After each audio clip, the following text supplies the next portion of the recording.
Hello, so I hope this is not too annoying. I wanted to explore this on paper, and I wanted to explore the outer castle, what I consider the outer castle, which is the castle you can see from outside the paintings. The inner castle, I suppose, is what you can see from inside the paintings. So, the entrance to the castle, I envision more or less like this. You got this sort of strange circle thing, and the staircase. The staircase then goes to these two areas, these like ventricules. One of them, I think it's round, is the princess's secret slide. You got different windows into the slide. And then this, I think, is Bowser in the Dark World. So this is an entrance, right, to a Bowser level. You got the painting here, and so on.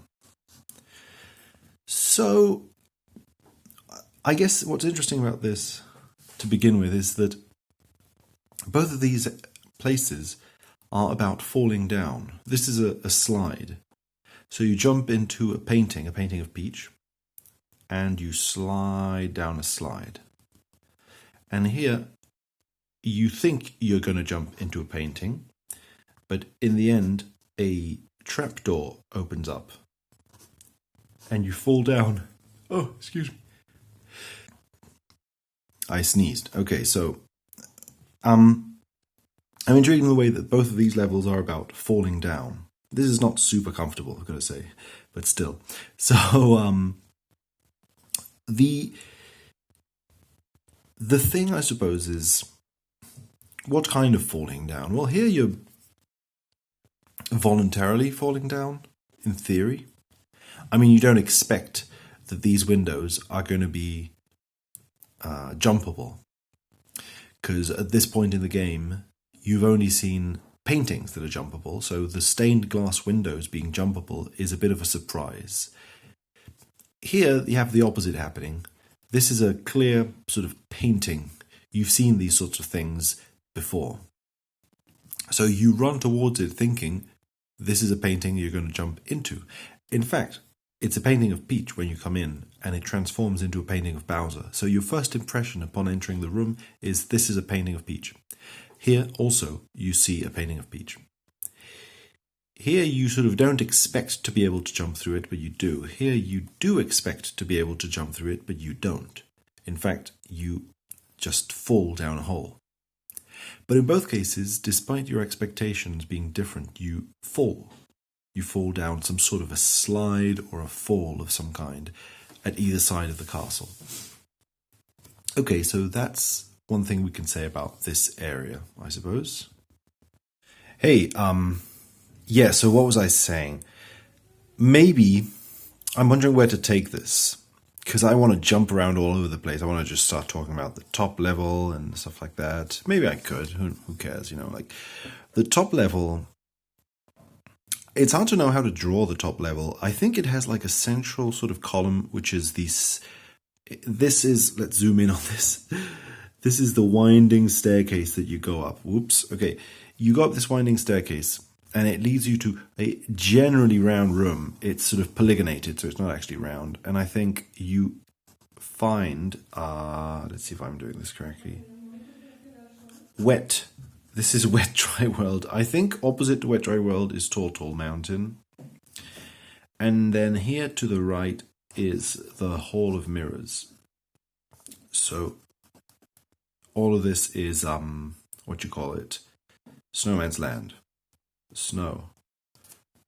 And here, this room, I'm not entirely sure how it's divided, but I know that it has 3 prongs. I'm imagining it's sort of like, I think it's a triple-pronged room like this, more or less, with all of the paintings for Tiny Huge Island, one of which doesn't work, and one of which is really big, the other is really small, and so on. Okay, so that's fine. So that's the top level. Okay. I guess we could draw the bottom level. Bottom level, I'm not entirely sure how to draw, because I know the staircase down mirrors, it seems to mirror the upward staircase. This is the upward staircase. Then you have this equivalent downward staircase underneath. And then this is really complicated. Like, I've never learned this by heart. I know that there's like a sort of complicated maze-like section here, which is the area that's mostly flooded. And you got like shifting sand land somewhere here. You got the fire somewhere here. And so these two are here. Then here you have these two sort of prongs. One prong. You get several prongs, I guess. 3 prongs. Yeah. This prong is Bowser in the Fire Sea and Dire Docks. You got that wall of water here. This is simply the water extraction mechanism for the castle. And this is what you call it now, Hazy. So this is the entrance to Hazy Maze Cave. Okay, that's fine. That's all we can say about this at the moment, I suppose. Okay. So, for example, several things stand out to me here. The first is that, for example-ish, this is a bit weird, but the mirror room, to me, this is a bit of a surface, you could say, right? It's a surface, and it's a surface that's transparent. You can see the other side. Of course, the other side is theoretically a reflection of this side, but the game plays with that idea, because of course you got this mystery where there seem to be paintings reflected here which aren't here. So we are shown the idea of these are two separate worlds divided by a transparent kind of wall. And that makes this wall seem like something other than a mirror. Again, to me it seems more like a liquid, transparent sort of wall. The fact that it blends the lines, I guess, between mirror and window, let's say. So I'm going to get all over the place talking about this, but the main thing is that this idea where you got this window and it's sort of like liquidy in some way, or fresh, transparent. This is an idea that appears here, because here, this is very tiny, but you got Bowser in the Fire Sea is this corridor where a weird sort of watery wall lifts up. You see the rest of the corridor behind it, but you have a watery wall. So we have again this idea of a division between two sections, and a transparency sort of wall between them, which appears on the right side of the castle. So you got, if you exit the staircase here, I think, because I think you see Wet Dry World as your first painting. So you could say that upon entering the castle, this is your right side. And now you couldn't say the same here, I suppose. Actually, theoretically, this would be the if the staircase goes down, this would be the Mario's left side upon exiting. But I'm going to cheat a little bit and say that this staircase is equivalent to this one. And so when you enter the castle, you got this section. You climb up the staircase. I think I counted this. I didn't count the steps, but if you check the video, you see that when you go up the spiral staircase, I'm pretty sure Mario, I think Mario exits in what would be north for us. So Wet Dry World is here. So that I think the snow land is to the right of the entrance of the castle. And if that's the case, then if the staircase goes down, this whole section of the underground is also to the right of the entrance of the castle. So these three sections would have that characteristic. Meaning that, for example, here when you enter the castle, to your right is Jolly Roger Bay, which, as we know, has an aquarium here. It has several, I think it has several aquariums, 3 maybe. So what's that? It's a window into another world. And so in some way, in this world there are fish and so on, right? But it's a transparent window into some other area.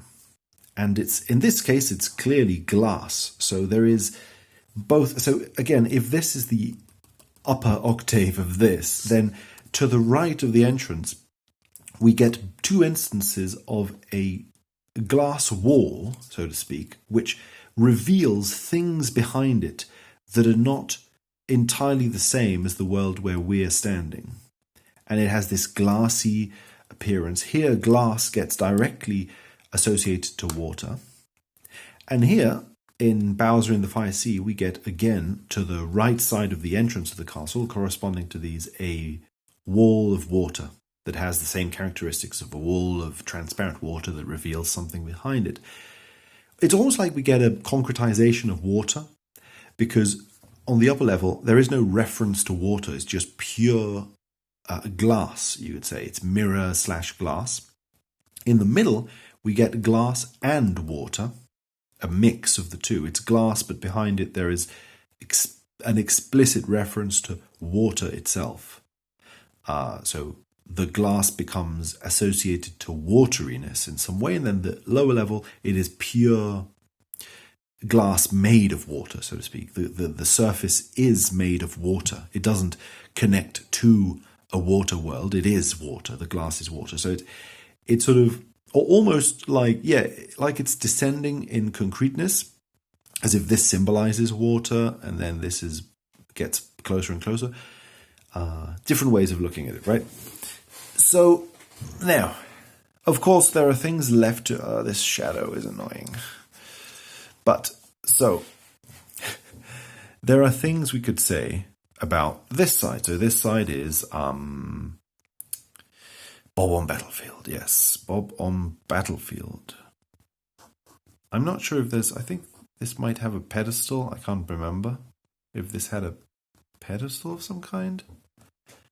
I seem to remember this. I would have to check that maybe this had like a pedestal upwards, and some of the other levels had a pedestal downwards. I think Cool Mountain, which corresponds to this area, has a very clear pedestal downwards. Whatever, right?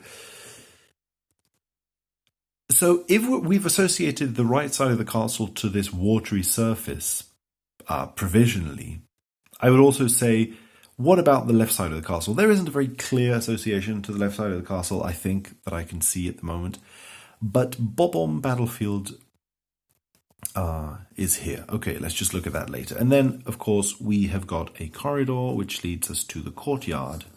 And in the courtyard there is a fountain with a star in it again. So we have 2 circles with stars in them, by the way. I don't know if I've mentioned this, but we've got 2 circles with stars. One of them is a vertical star. The star is placed vertically over the circle, so to speak, and this one is a horizontal star. So the star is placed horizontally to the circle, if that makes sense. There is that side, where this creates more of a 2-dimensionality, this creates more of a 3-dimensionality. We got this star. I've always been intrigued by the way in which, as a side thing, damn it. Oh well, my glasses. So the way in which the 3-dimensionality of the star here seems to correspond nicely to the 3-dimensionality of the courtyard itself, of the world of the courtyard, because the courtyard is decorated with trees, real trees, right? Because we're actually outside, and if you look outside, this is open. You can see the sky above. So let's just go here. From the courtyard walls, you can see the actual sky. You can see actual clouds in the sky and actual trees, actual greenery. The actuality of these things is three-dimensional. The trees are three-dimensional. The clouds are presumably three-dimensional clouds in the sky. And then the star is three-dimensional. And then it's intriguing because, of course, the first room of the castle, we've got a horizontally placed two-dimensional star. And the walls of that first area are decorated with clouds, like the courtyard is, and are decorated with greenery, not trees, but green mountains, evoking green, forestry of some kind, but 2D, just 2D painted onto the walls. You've got walls decorated with 2D renditions of the outside panorama, let's say. That's what you get when you enter. And then at the other side, you've got 3D, whatever, I guess I've made my point. So, and here you get a strange sort of cage, almost like a bird cage or something, that houses a very tiny, inside the cage, there is a tiny rendition of Big Boo's haunt. And Mario just goes, wee, and becomes tiny and goes into that castle. So Big Boo's haunt. Interesting. So that's what's happening here, let's say. This is kind of cool. But so then, Bob Om is in some way it's a bomb. Bombs evoke explosions, and therefore they evoke fire, because an explosion is fiery in itself. There are cannons in this level, right? Cannons, bombs, and bombs usually have a fuse. You need to light them up with fire. So there is this sort of fiery element to this level, which here, to the other side, is watery. You got Jolly Roger Bay, which is watery. Furthermore, this level, you would have to actually check, but I'm pretty sure that this level is pretty much, the room into this level is pretty much in darkness.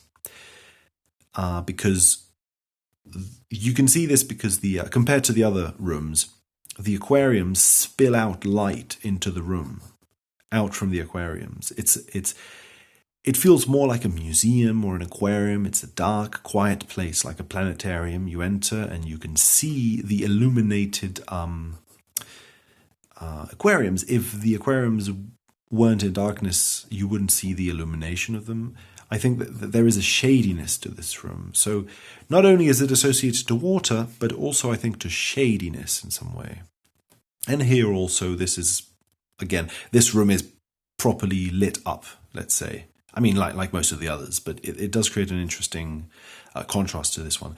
So you've got fire, but also light, and water, but also darkness, associating somehow fire to light, water to darkness in some way. So it is intriguing how we've got this Hall of Mirrors theme to the right, potentially, because a Hall of Mirrors, one would say, well, but you can see yourself in a mirror. So a mirror needs light in order for you to see yourself in it, right? How can you see yourself in a mirror without light? But again, it almost feels as if precisely you need light to see yourself into the mirror. But the mirror, so there seems to be something maybe being said about reflections, right? Because there is a reflection, light creates a reflection, right? But it creates a reflection by bouncing on something and therefore dividing itself into several parts. That's one potential thing, right? Like just the way that I could just create a new piece of paper here.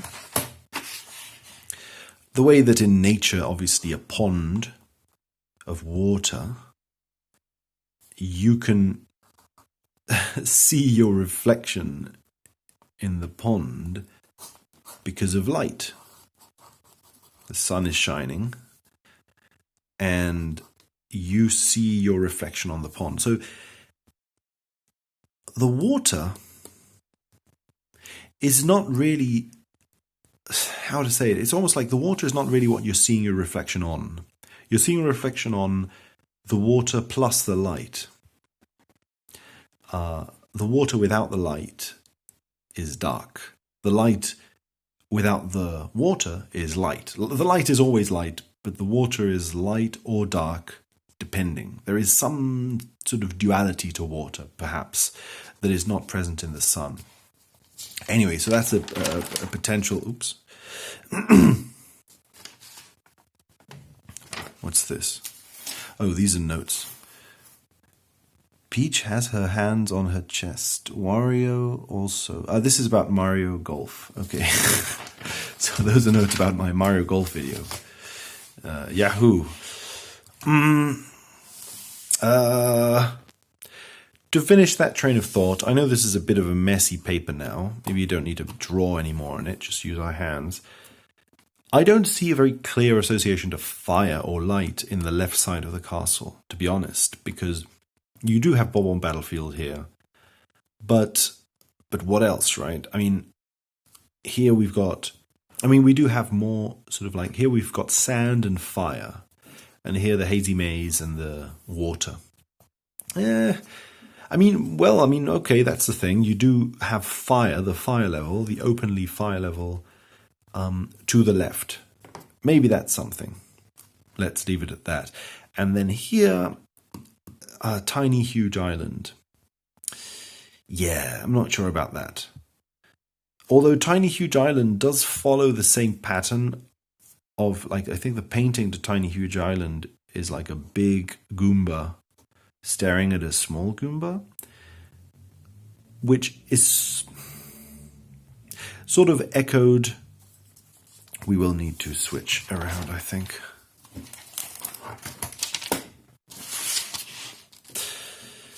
Okay, just quick redraw. So you got Bob-omb Battlefield, the entrance to the castle, right?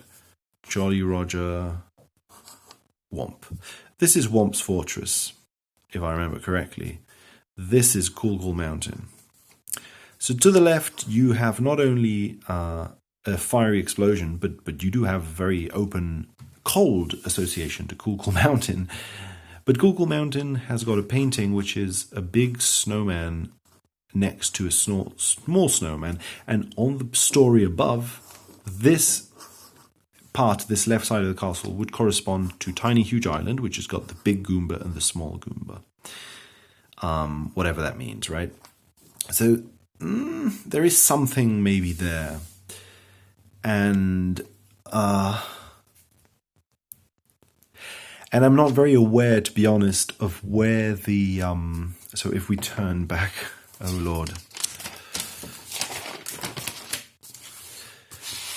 Okay. This is the top floor. Just in case you're lost. This is the top floor. Of course, we have not drawn the entire top floor, haven't we? We have not. At some point, I'm not sure where, there is an even sort of topper floor included here. I think you enter it here, and you just go up one more story. And then here you got like, I think TikTok clock and a bunch of other things. You got rainbow. So I would need to see where this is placed. I'm not entirely sure where, for example, Rainbow Ride would be placed corresponding to the entrance to the castle. If we consider the entrance to be the cardinality, where we're starting. In fact, this I'm calling this a star, but really it's more like a cardinality thing because it has more directions to it. Anyway, excuse me.